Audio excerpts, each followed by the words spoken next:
भागीदारी दस्तक, भारत की आवाज।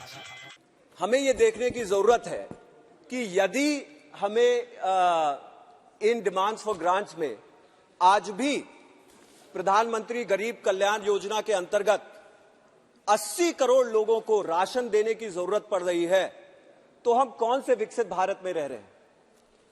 जो देश वैश्विक स्तर पर 5वीं सबसे बड़ी इकॉनमी बन चुकी है, जो $5 ट्रिलियन की इकॉनमी बनने का सपना देख रही है, जो दुनिया में अपना लोहा बनवाना चाहती है, आज उसको अभी भी 80 करोड़ लोग आत्मनिर्भर नहीं है सर।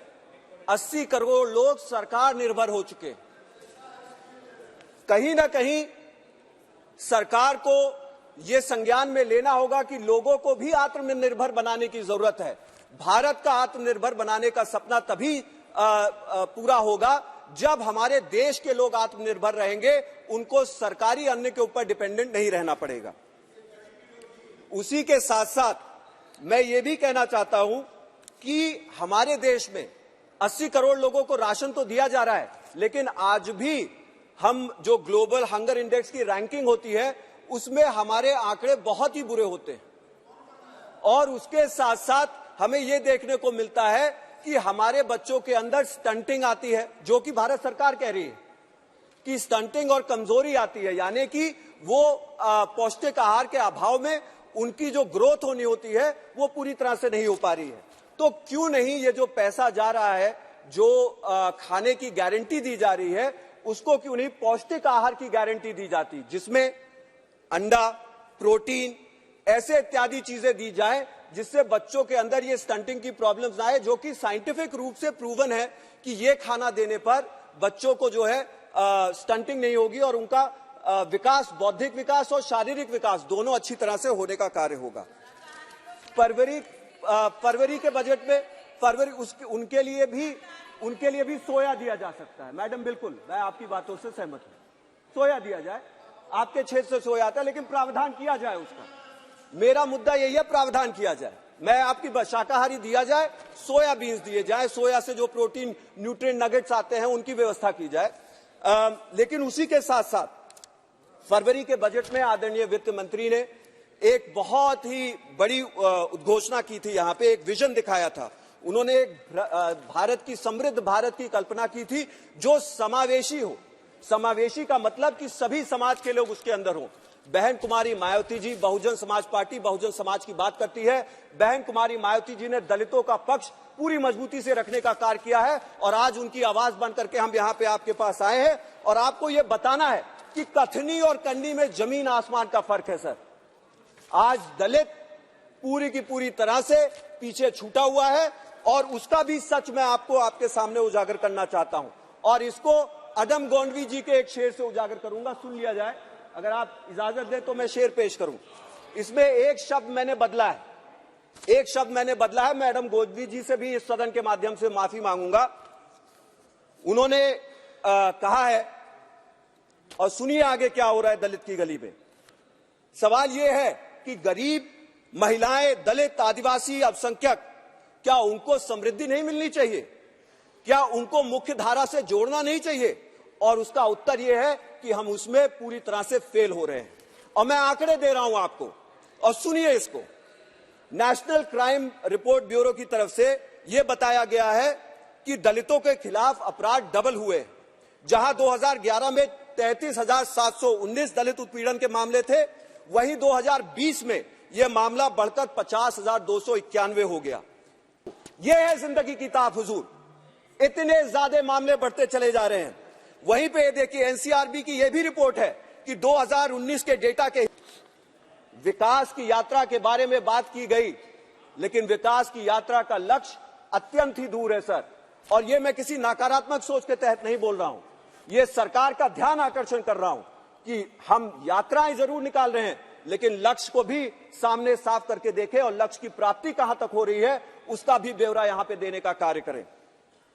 ऐसी स्थिति जहां अपराधों को रोकथाम के लिए अतिरिक्त बजट अल्पसंख्यक मंत्रालय को मिलना चाहिए, वहां अनुपूरक में इसका प्रावधान नहीं किया गया। लेकिन इससे पहले बजट में जब मेन बजट था तो 38% दलितों और अल्पसंख्यकों के बजट को लेकर के कटौती की गई थी। उसी के साथ साथ अभी जो अनुपूरक आया है उसमें खाना पूर्ति करने के लिए मात्र 73 लाख रुपए का 1,29,000 करोड़ का बजट है सर। दलित उत्पीड़न के लिए 73 लाख करोड़ रुपया। ये कोई भीख नहीं मांग रहे हैं हम सर, ये अधिकार है बहुजन समाज का और ये अधिकार मिलना चाहिए। वहीं हमें क्या देखने को मिलता है कि सीवर और नालियां, आज भी इस देश में लोगों को सीवर और नालियों के अंदर घुसना पड़ता है, अपनी जान गंवानी पड़ती है बिना प्रोटेक्टिव गियर के। ज्यादातर इस नालियों की सफाई करने में हमारे दलित समाज के लोग रहते हैं और बजट में यह प्रावधान किया गया था कि मैनुअल स्कैवेंजिंग को खत्म कर दिया जाएगा। मैनुअल स्कैवेंजिंग को खत्म कर दिया जाएगा। यह उद्देश्य आदरणीय अधिष्ठाता महोदय एक दीवा स्वप्न रह चुका है, एक दीवा स्वप्न रह चुका है। यह सिर्फ एक सपना दिखाया जाता है लेकिन जमीनी हकीकत अभी भी हमारे सामने है। सेप्टिक टैंक की सफाई करते हुए 308 लोग मारे गए, सेप्टिक टैंक की सफाई करते हुए। और सच्चाई यह है कि ये 308 का फिगर है, इससे कहीं ज्यादा लोग होंगे। और देश में 60,000 से ज्यादा रजिस्टर्ड जो है ये मैनुअल स्कैवेंजर्स हैं और इनमें कोई कमी नहीं देखने को मिल रही है। इसी के साथ साथ मैं फिर से अडम जी का शेर यहां पे दोहराना चाहूंगा, इस सदन के माध्यम से पूरे देश को मैं बताना चाहता हूं। उसी के साथ साथ आपको मैं ये भी आपके सामने उजागर करना चाहता हूं कि हमारे यहां दुनिया में कोई भी देश, सर मैं खत्म कर रहा हूं सर, दलित उत्पीड़न स्टेट का इशू नहीं है, देश का इशू है। एक चीज। दूसरी चीज, मैं यहां पे अनुपूरक मांगों की चर्चा पे भाग ले रहा हूं। मेरा मानना है कि ये जो अनुपूरक मांगे आई हैं इसमें दलितों के, मैं सर कंक्लूड कर रहा हूं, बस बहुत जल्दी कंक्लूड कर रहा हूं। मेरा ये मानना है कि उनके लिए नए नए यंत्रों की व्यवस्था की जाए। आज हम साहब चंद्रमा पे पहुंच गए हैं, हमारे पास बड़ी बड़ी मशीनें हैं जो इंसान को भी पहुंचाने की तैयारी कर रही हैं, लेकिन गटर की सफाई के लिए मशीनें नहीं हैं। उसके लिए मेरा अनुरोध है कि वित्त मंत्री अपने अनुपूरक में अगर उन्होंने इसके बारे में सोच करके व्यवस्था की होती तो बहुत अच्छा होता। अंत में मैं ये कहना चाहता हूं कि अब अपने प्रदेश की दो बातें कह के बात खत्म कर रहा हूं। मेरे यहां 59,000 टीचरों की भर्ती को लेकर के जो है बहुत ही ज्यादा चर्चाएं हो रही है और लोग आंदोलित हैं। उसको भी लेकर के मेरे ख्याल से सदन में एक सकारात्मक सोच के तहत उनको रिक्रूट करने की जरूरत है। और सर, इस अनुपूरक में व्यवस्था करनी चाहिए थी छुट्टा पशुओं के लिए। सांड, छुटे गाय, बैल, बछड़े, ये लोगों की जान रोडों पर ले रहे हैं और खेतों के खेत, एकड़ों के एकड़, हेक्टेयरों के हेक्टेयर बर्बाद होते चले जा रहे हैं। इनकी भी व्यवस्था, किस तरह से इसके रोकथाम के लिए व्यवस्था, उसके लिए भी अनुपूरक में व्यवस्था करनी चाहिए। इसमें सबसे ज्यादा बहुजन समाज मात खाता है, उसके लिए अंत में उसके लिए व्यवस्था करिए। अंत में मैं धन्यवाद देना चाहता हूं, आपने उस पीठ से बैठ के पहली बार यहां मुझे जो है अवसर दिया है और आपके नेतृत्व में मैं कर रहा हूं। आदरणीय अधिष्ठाता महोदय, बहुत बहुत धन्यवाद।